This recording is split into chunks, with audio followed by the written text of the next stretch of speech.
The theory of evolution, especially when applied to plant life, collapses under its own weight when you stop and actually think about what it claims.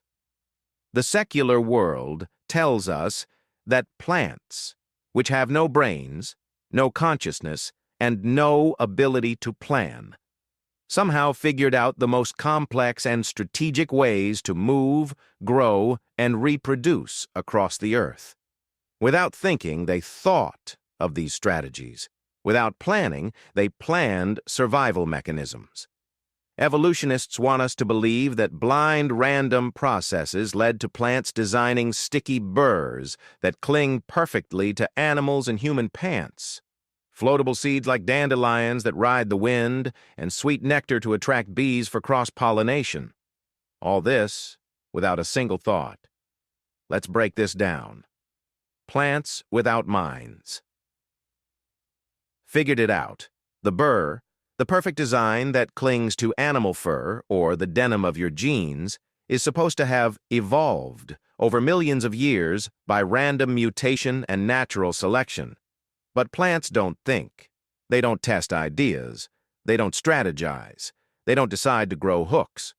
Evolution tells us the plant just happened to create structures that, by sheer coincidence, stick to animals and help them spread.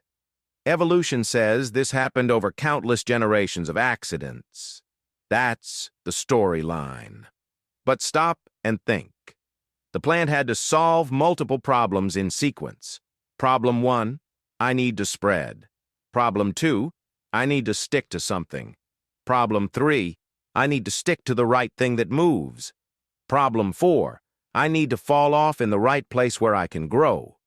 Problem 5, I need to develop all this without knowing what I'm doing. How does a mindless, thoughtless organism accomplish this? Evolution offers no answer beyond, it just happened. That's not science. That's a faith statement wrapped in a lab coat. Circular reasoning. The plant survived. Because it spread and it spread because it survived, evolution is riddled with circular reasoning. It tells us the plant survived because it could spread its seeds. It spread its seeds because it survived. That's not an explanation. That's a circle. Here's the evolutionary logic in plain terms.